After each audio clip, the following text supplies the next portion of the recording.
Good afternoon and welcome to the RAMSDENS Holdings PLC full year results investor presentation. Throughout this recorded presentation, investors will be in listen-only mode. Questions are encouraged and they can be submitted at any time using the Q&A tab situated on the right-hand corner of your screen. Simply type in your questions and press send. The company may not be in a position to answer every question received during the meeting itself. However, the company can review all questions submitted today and publish responses where it is appropriate to do so. Before we begin, I would like to submit the following poll, and I would now like to hand you over to CEO Peter Kenyon. Good afternoon to you. Thanks, Alex. Welcome everybody. I think what we will do, as we've done before, we will, if I give a quick overview in case there's anybody new to RAMSDENS. So that's a picture of our new Burnley store last year. I think then we had some T's and C's in the presentation. So this is us, that's a map of where the stores are. That's a mix of our main services, and you can see it's a reasonably balanced pie chart between foreign currency, pawnbroking, retail jewellery, and the purchase of precious metals, which I often call gold buying because that's the primary income that we get from it. We have 169 stores as at September 24. Post that period, I've closed one at the Teesside Airport, so it's 168 as at today. We're mainly located in the north of England, Scotland and southern Wales, but we do have a pocket of stores in Kent and Essex, and we're headquartered in Teesside with a building in Middlesbrough and a building in Stockton. Customers are kind to us and we have quite a strong Trustpilot rating there. So into some of the highlights of the past year. Strong performance, PBT up 12%, and we'll go through that in detail, what the moving parts. You can see that the four key income streams are all up year on year, and again we'll go into those in detail. Net assets, we have a stronger balance sheet. We've increased our basic EPS and we've increased our dividend for those looking for income, if you like, as well as growth from their investment in RAMSDENS. Clear growth strategy, it hasn't changed since coming to the market, and it was the same prior to that obviously we want to get more from our existing store estate, so that's getting better across the income streams, but also relocating where appropriate. Grow our online presence and opportunity to earn more income from our online activities. Expand the store estate, and we opened 7 new Bs in the year, and we've opened Grantham just after the year end. And we have a pipeline of research towns, and I'll go through where we are with that at the appropriate time. And we acquired our Bury franchisee during the year, which has been a very good acquisition for us. So into the actual income streams. We start off with purchase of precious metals. Why do we start off with that one? Well, I think you can see in the bottom right hand part of your screen and the graph of the gold price and how since March it has really kicked on, March 24. And obviously into Q1 this year we have the weakness of sterling. Sterling has weakened by about 8% since the budget against the dollar. And that pushes the sterling gold price higher. So obviously we get a tailwind with this, and if you like, we have some maybe excess profits of where we thought we might be. But it's been, we buy a weight of gold from customers, and then we have choices. If we melt it, it goes through this segment. If we were to retail the gold, so refurbish it and retail it, it will go through the retail jewellery. So this is purely about melting gold, and you can see how it has improved over the years with an increase in gold price over the same period. Now, what comes up may come down, but at this moment in time, I think everyone looking forward with the uncertainties that we have, weakness of sterling, probably in the short term, you think gold will stay high. And that's the basis of, if you like, our thinking in the short term. Moving on to foreign currency exchange, which is the biggest service by percentage of gross profit. So what we do in this segment, so we sell foreign currency notes to you as you're going on holiday. We will buy your foreign currency notes back from you when you come back from holiday. We have a multi-currency card, and we also do international money transfers or international payments. So taking those each at a turn, the sales of foreign currency, the sales of notes has been good. You know, we're doing more transactions. We are doing it for a slightly lower amount, but we're doing it for a slightly higher margin. And that is up 6% year on year. Our purchases, like we said at our interims, have regrettably, it's a lower average transaction value, it's a lower transaction count, and it's a slightly worse margin. Now, why is that happening? Well, people are taking slightly less on holiday, spending all that they have, and not coming back. And if they do have some cash when they do come back, then maybe we'll keep it for the next time, because people are traveling, people are still going on holiday. Now, the sales and the growth of the sales that we have in, you might say we're taking market share, maybe it's a bigger market, but it's the sales of the foreign currency gives the confidence that the cash to card risk is maybe not imminent, but we have our own card. So where are we with our RAMSDENS multi-currency card? It launched in September 23. We have over 17,000 cards issued in the year. 21,000 now, and it's going really well. It gives us access to, if you like, the spend that the customer might have whilst they're abroad, and it will grow year on year. And obviously, when we can strip out a meaningful amount of income, we will report on it separately. But it is growing quite nicely. Mastercard are very happy with where we are after 12 months. And to give you an idea, in December there was about £300,000 loaded onto the card. But there's also £600,000 reloaded onto the card where the customer, if you like, hasn't been into a RAMSDENS branch and is spending that money abroad. And that's obviously transactions and income driving for us that we had no access to before. The last income stream is international payments. International payments was done through, in partnership, if you like, with TorFX. We passed the customer on to them. They gave good service, but I think with two people trying to take profit from the income stream, neither of us were really pushing, if like, the RAMSDENS international payments. So we now have our own authorization. We would expect to be live offering the service in H1 this financial year, and obviously we'll report on how successful that is taking forward. One thing that I would probably just add on, click and collect in the new website. So the jewelry website, sorry, the currency website launched in July 23, and one of the things that you can see there is the click and click volumes are now 12% of the total of FX. So we've been quite successful in attracting the customer, which is, while lower margin, is a higher transaction value at about £650.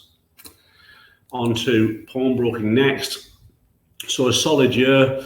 You can see that the income is up, or the gross profit is up 16% year on year, but the loan book is only up 4%.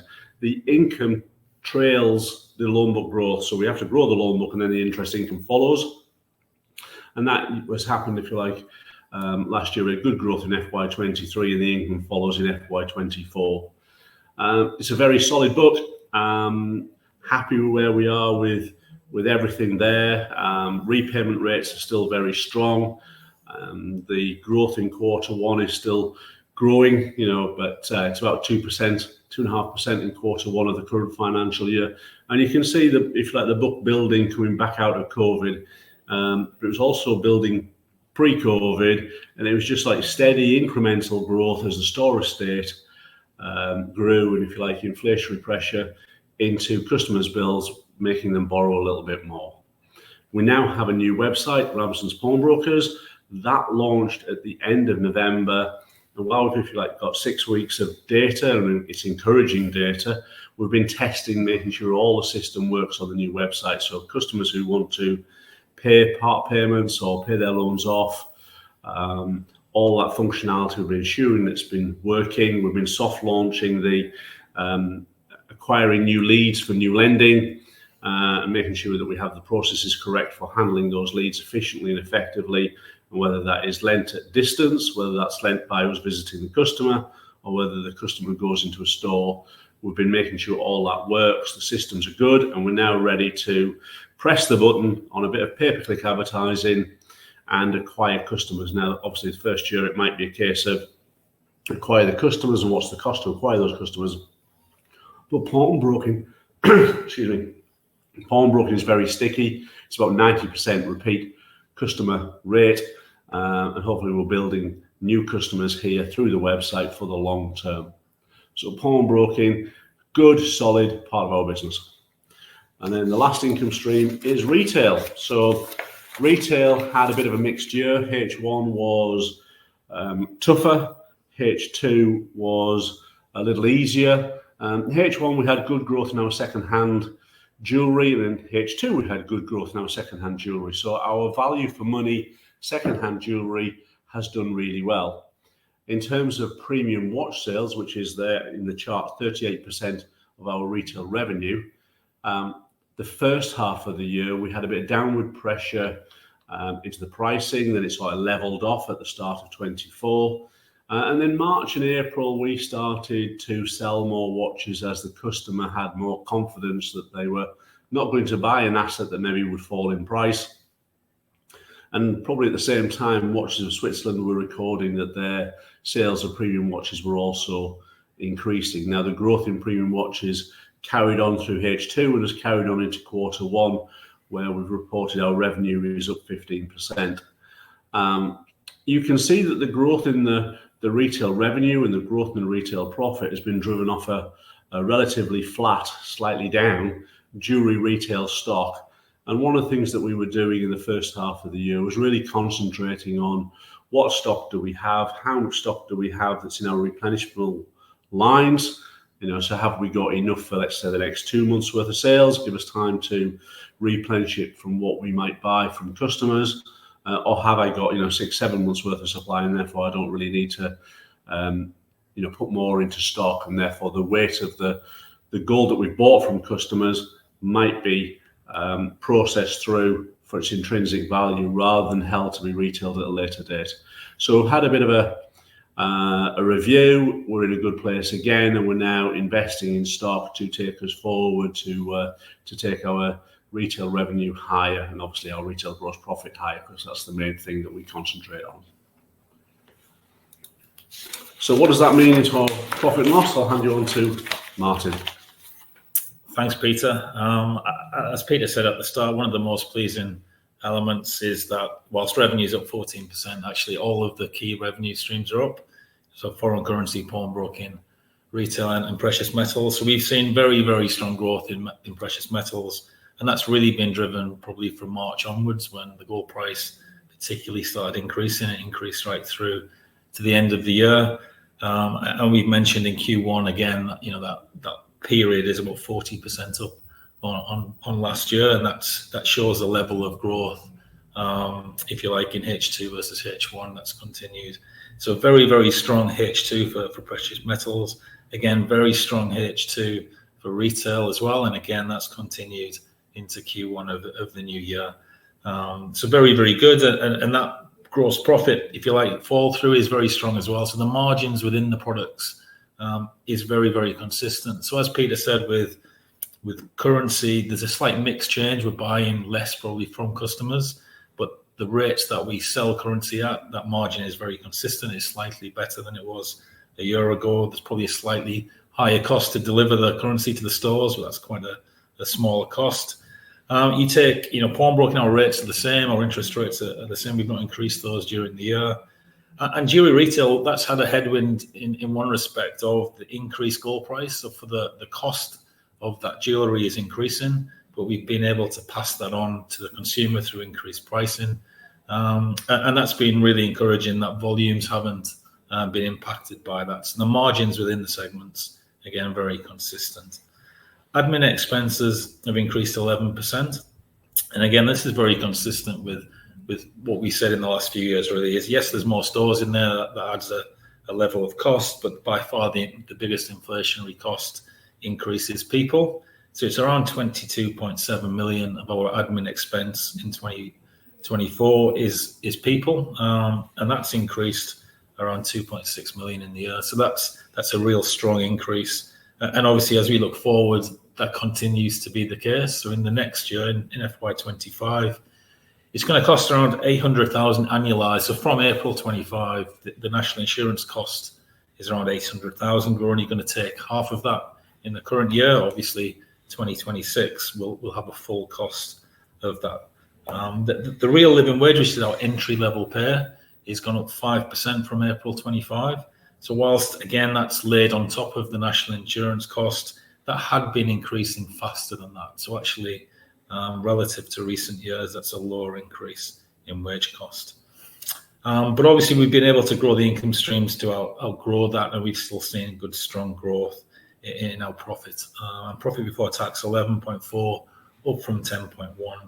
The other cost in their finance costs is increasing. That's part of that cost is the IFRS 16 rental cost. It's actually attached to having more stores and therefore more rent, and therefore the interest cost increases. That's around 100,000, and there's around a 200,000 increase in real bank borrowing interest cost, and that's a higher interest rate for the year and a slightly bigger facility from March. So we've refinanced in March to get a bigger facility. Income tax. So we've had a transitional year previously, but in the current year, the full year is at a 25% corporation tax rate, and the effective rate, because of the mix of add backs in the tax computation, is around 27% income tax rate. So that's now a rate which we expect to continue into the future, but that's why the income tax is grown quicker, if you like, than the profit, and that's why EPS growth is not necessarily in line with profit before tax. But you see that being more sensible going forward in terms of that alignment. As Peter said, the pie chart in the bottom left there just gives a very, very balanced mix of those diversified income streams. That really puts us in a really strong place. And having those different income streams means that we can share that increase in employment costs. So whilst others, if you just have a foreign currency business, you then have to pass that on through your margin. Actually, because we've got that diversification, we're well positioned to be able to take that increased cost and share it across different products. Onto the cash flow statement. And I think this is the first year for a long time where we've not had significant working capital investment. So we've had, coming out of, probably since COVID, real reinvestment in the balance sheet for growth, for inventory in particular. So we've seen such good growth in retail in recent years, and we've continually invested in stock. We've actually been able to continue that growth, but from a flat base of inventory.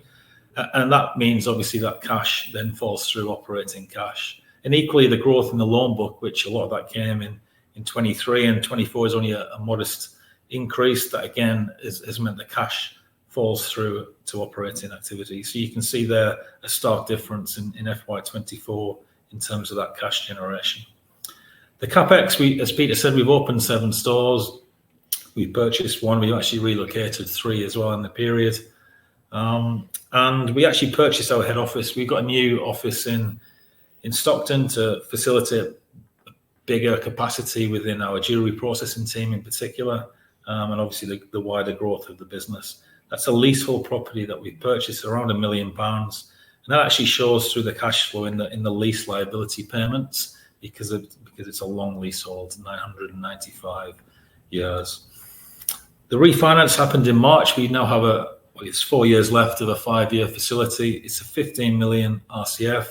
We do have access to a 5 million accordion, so we can borrow up to 20 million if we would need that. It's at slightly better terms. It's 2.15 over base. And, that we've got 3 covenants, which are, we're very, very strong performance against those. So it's not restrictive in terms of our use of the facility.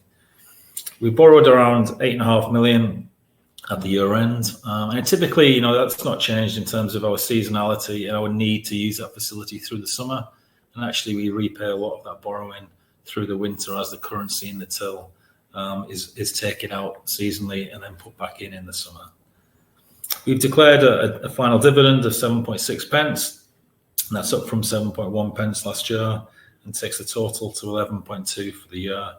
Again, that's growing in line with EPS and equates to around 43% payout ratio, which, I think longer term, we say we'll pay up to 50% of our EPS out as dividends, and that still gives us opportunity to grow the dividend into the future.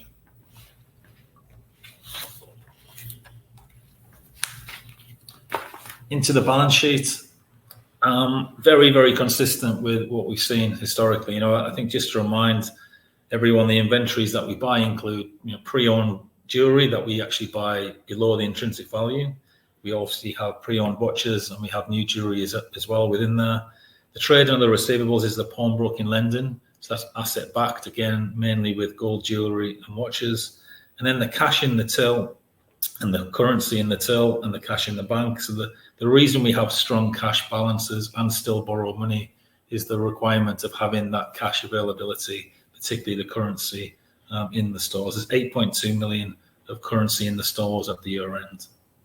I mentioned the new 15 million facility and the covenants are shown there in terms of the types of covenant they are. Net assets increasing, so 53.6 million. That's the reinvestment of the profitability into the balance sheet. And again, very, very strong access to give us the facilities we need to grow over the next few years. Okay, into strategy and how do we grow the business. People who've seen this presentation before will have seen this slide with slightly different photographs. So the one on the left is Cumbernauld, which is relocated, and the one on the right is the Bury store that we acquired. And I'm sure the lady on the phone is something that we've got from purchase through our iStock library.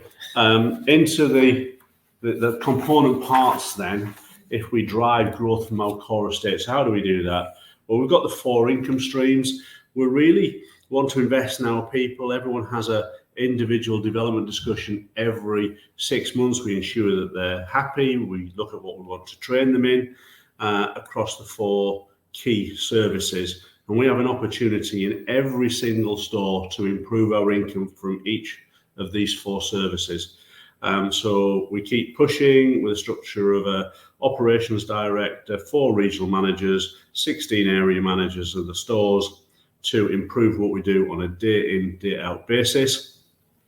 Also within our obviously existing store estate is some young stores that we've opened over the last, if you like, 2 years, stores that we've opened during the year, you know, that might be loss making now, but might be profitable next year.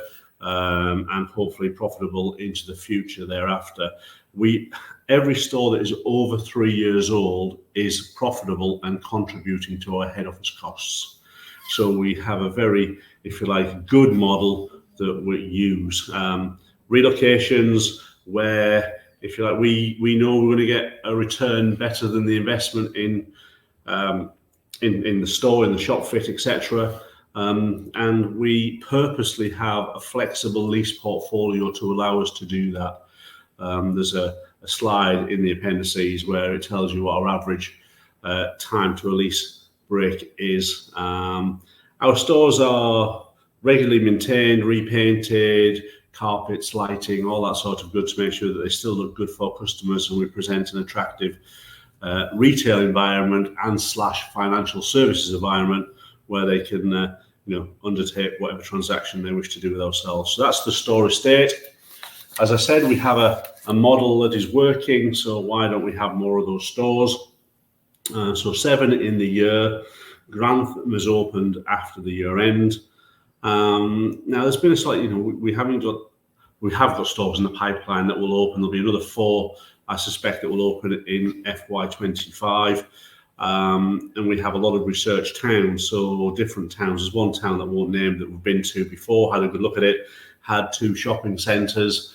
The council has now bought both shopping centres. It's relocated into one shopping centre that's going to have a retail nucleus, and we're taking one of the last 2 stores that are free in that shopping centre because everything has been condensed. When we had the 2 half-full shopping centres, it was a town that was don't know where to go, don't know which one to back, so we'll go to a different location. So we're quite discerning in the towns that we choose. I think the change of government slowed things down as well, in that we didn't know what the government would do when they had the chance to do a budget, and we concentrated on our websites, which I'll come to next. But so we had a slight pause, but it was an intentional pause in the store estates just to see what the government may or may not do. Now we know what they have done and the impact of it, we can deal with it and move forward. On to online, so on a website basis, the graph in the top right hand side is splitting our online revenue from H1 to H2. And we've really done that for 2024, just to show how poor, restrictive, whatever word you wish to use for H1 is, and then for how good H2 is. So, you know, let's remember that Black Friday, Cyber Monday, Christmas and January sales is all in H1, and yet H2 has performed so much better. We were 8% behind and 8% overall, so we're 16% up in the second half of the year. This is online. Online jewelry retail is also a catalogue. There are about 15,000 items on that website. So it acts as a catalogue for our branch staff to use. We have good momentum. We're investing. We're using AI, or about to use AI, to describe our products, and that will save us some headcount. That headcount will be redeployed into the processing so we can get more items onto online moving forward. Currency website, that went July 23. 23% growth in click and collect in FX24, and as I've said, it is 12% of our total FX sales now. Pawnbroking launched November. Expectations to grow our customer base over the years. Year one might be, if you like, neutral with the cost to acquire, but high hopes to come from that website. And then what should launch quarter one in 2025, so if you like, you know, Jan, Feb, March, is a new website aimed at RAMSDENS gold buying. So what we set out to do was segregate RAMSDENS for cash 4 websites, or one website into 4 websites, where we could improve our SEO, improve our pay-per-click, and really develop 4 online income streams that also support our branch network. So it is an online and a high street operation. The last one, the acquisition opportunities. We've got a nice picture of Bury there. Something will come up. I mean, it's a very small industry, the pawnbroking industry. It's dominated by ourselves, H&T and Cash Converters, in terms of stores. There's a lot of people with one store, but the gold price is good. There's not many pawnbrokers rushing to my door at this moment in time saying, will I buy their business? We had one, but it wasn't located where we wanted to be during the year, so we didn't bid for it, but we had the opportunity. We've also looked at foreign currency businesses, and we've also looked at jewelers. But we have a very good store model that we can open. We have strength in the brand. We can design the store how we want it. So acquisitions have to be attractive to us against, if you like, building our own store network, which we've done successfully in the past. So that's, if you like, the 4 growth strategies for us, and we do that with a strong underpinning ESG systems and very simply environmental. We want to do the right thing. You know, so let's be good citizens, let's recycle where we can, let's turn off the lights in the rooms that we're not in, all that type of activity. Socially, we want to look after our people. We pay the real living wage as our entry pay. We're heavily invested in staff development, and 91% of staff say that their branch or department is a happy place to work and they're happy at work. And we want to drive that to 100 where possible. And then we want to do a little bit for our community. Our branch managers choose the local charities they wish to support with coin collections. But over the year, we've donated £46,000 to charity, and we aim to, if you like, pay about 0.5% of our post-tax profit to charity to support a lot of good causes. Governance, while we're AIM listed, and you're obviously, some of you investing in AIM, some considering to invest in AIM, that brings a regulatory bar for us to adhere to, but we're also FCA authorised, so we have to make sure that we adhere to everything that happens with that. We're members of the QCA and we follow their code of conduct. Within the board, we've had a refresh in recent years with Steve Smith retiring from the board and Karen Ingham joining us. Our chair, Andy Meehan, will retire in March after the AGM, and Chris Muir has joined the board, who comes with a FTSE background, so he's ex-SCS of late, and another bright person joining the board to challenge both Martin and I. So I think he's already brought some new ideas, and obviously we will wish Andy well once he retires and thank him for all his, if you like, guidance in the 10 years he's been my chair. Into the summary and outlook. Look, it's been a great year. Profit is up. We've strengthened our balance sheet. We've increased the dividends. We've got a good model and a history of growing this business. We're invested online, and it's growing online. It's growing in store. So we think we have a positive outlook, and we've made a good start into FY25. And the highlights are there. That strong gold price continues, 40% up in Q1 against weaker like-for-likes. Pawnbroking, steady, good quality growth in the loan book. In dates are absolutely fine. Expires are all within the norms. Jewellery retail revenue up by more than 15%. Again, I suppose a bit of a weak comparison, but that is a great growth against the economic backdrop.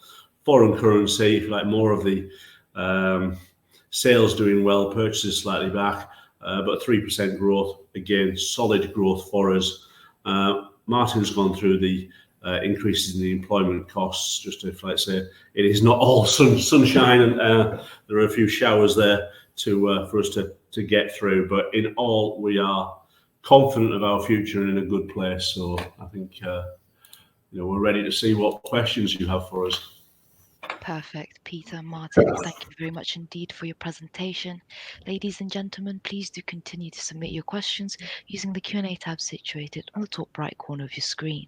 While the company take a few moments to review those questions submitted today, I would like to remind you that a recording of this presentation, along with a copy of the slides and the published Q&A, can be accessed via your investor dashboard. Peter, Martin, as you can see, we have received a number of questions throughout today's presentation. And if I may now hand back to you and kindly ask you to read out the questions where appropriate to do so, and I'll pick up from you both at the end. Okay, I think the first one is, thank you for your kind comments, Pavel. But the crux of the question is, will we consider buying back our shares? We've answered that in our section 172 consideration because it's been asked a couple of times. At this moment in time, we're not proposing any share buybacks. We're rewarding shareholders with a good dividend, and we think we still have opportunities to grow this business, and that's where we're allocating our capital. So we keep it under watch. It's not something that we are not blind to. We understand the issues with the depressed share prices, etc. And we'll keep that under watch.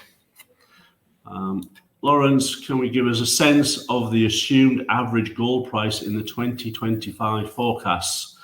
I actually don't know what the detailed forecast is that Liberum have put forward for the gold price, but I think he thinks that it will probably stay around in 9 carat terms and in sterling terms, probably about £25. So probably a little bit lower than where we are currently, but probably a decent average of what it has been in Q1. Mark has asked, the company has significant net cash, is cautious with regard to additional stores, trades on a single-digit PE. Is now not the time to buy back shares, so I'll move on. No. Another one, I know our cash balances, Stephen's asked, cash balances increased once again. Are there any plans to buy back shares? Let's move on. George has asked, with a 40% growth in profit from a 5% increase in gold purchases, how sensitive is profitability to the gold price fluctuations, and what strategies are in place to mitigate this volatility? So we have always targeted, if you like, a pound profit when we buy the gold. So it depends how much weight we're buying off the customer. It depends whether the items are retailable or not retailable. Determines what we will pay to the customer for the goods. And then with the weight of gold that we have bought, there's always going to be about 30-35%, which will go straight through and be sold for its intrinsic value. And at the other end of the scale, there's probably about 15-20% that is good retailable quality that we want to refurbish and put out there for sale into our retail stock. And then there's a chunk in the middle that we have an option with. If the gold price is high, we might scrap all of that.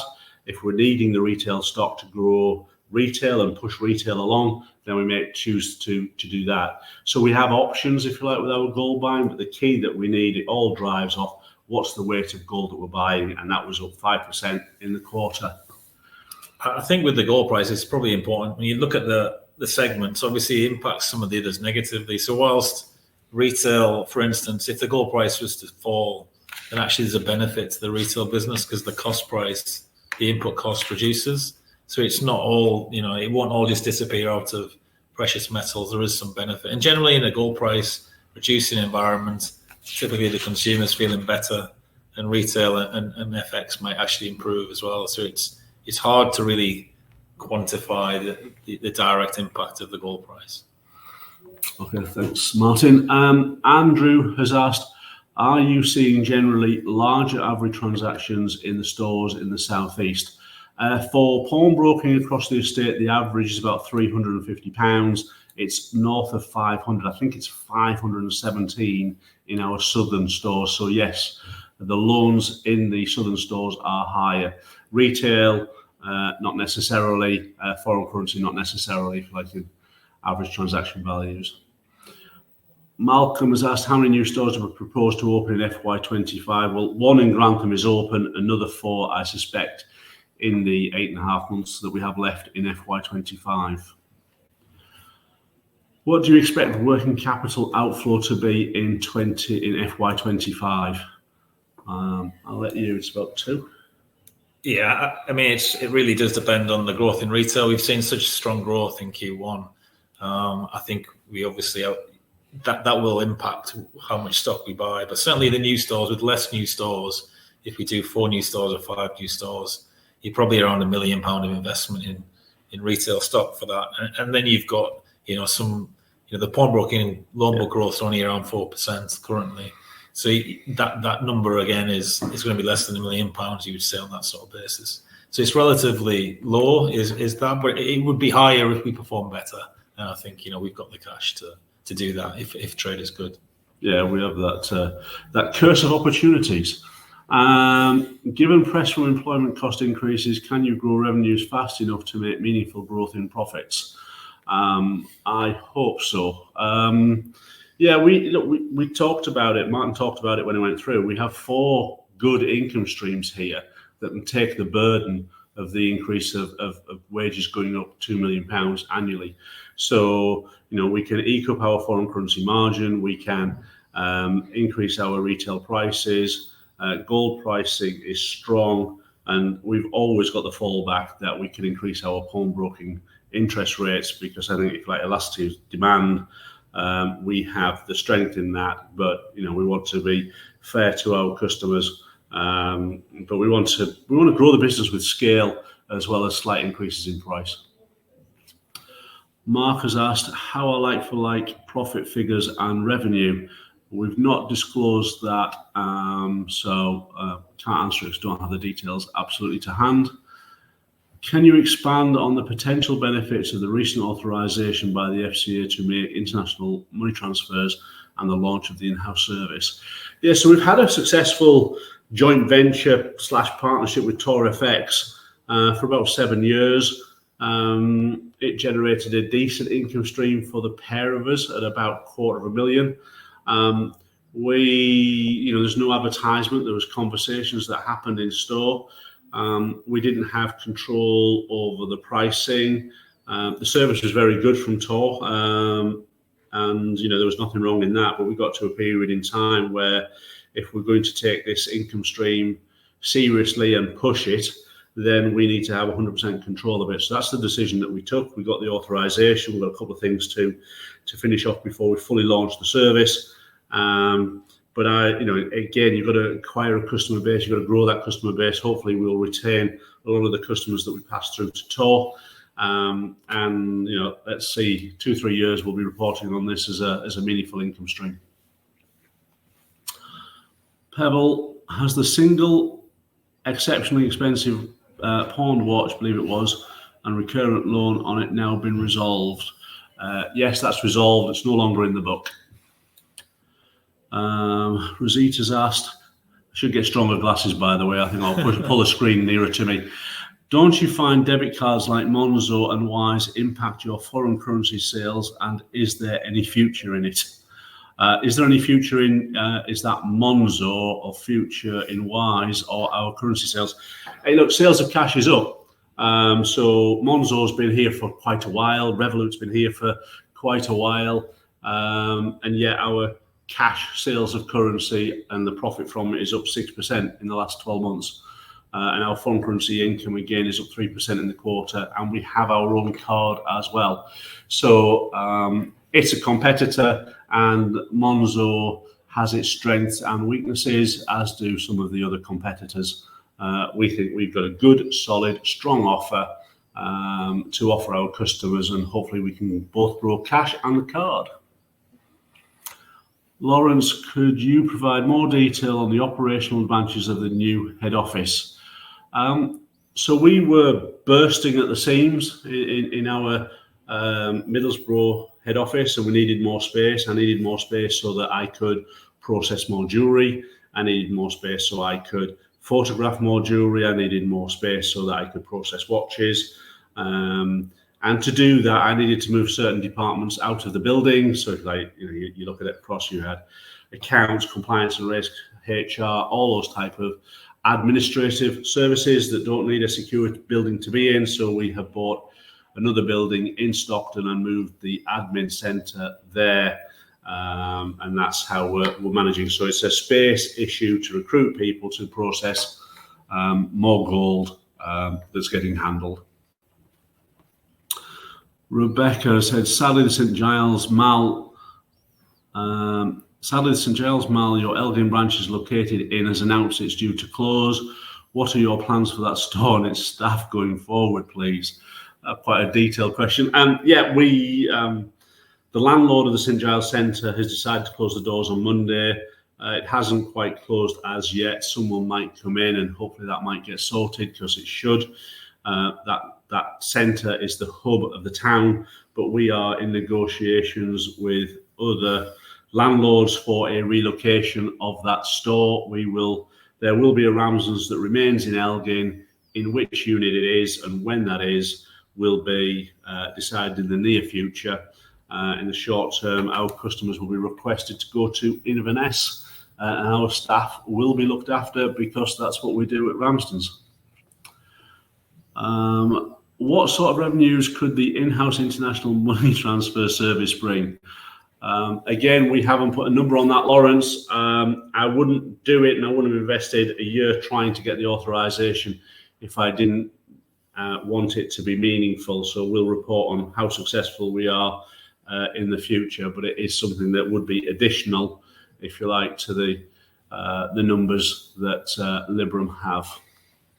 That's great, Peter, Martin. Thank you for addressing all those questions for investors today. But before redirecting investors to provide you with their feedback, which I know is particularly important to the company, Peter, could I please ask you for a few closing comments? There's a lot of questions there on share buybacks. We're very, very conscious of this issue with retail investors. If I was a bit blasé in answering it, there isn't an intention there. It is something that we do think about, and we'll keep it under thought. It's just not at this moment in time. And the rest of it is, look, we sit here, we know we've got a good business that's doing well, and we're looking forward to continuing to grow it and continuing to grow the net worth of the business, grow that balance sheet, grow the profitability, and hopefully, along the way, shareholders are rewarded with an increased price and a dividend income stream. Fantastic. Peter, Martin, thank you once again for updating investors today. Could I please ask investors not to close this session, as you will now be automatically redirected to provide your feedback in order that the board can better understand your views and expectations. This will only take a few moments to complete, and I'm sure will be greatly valued by the company.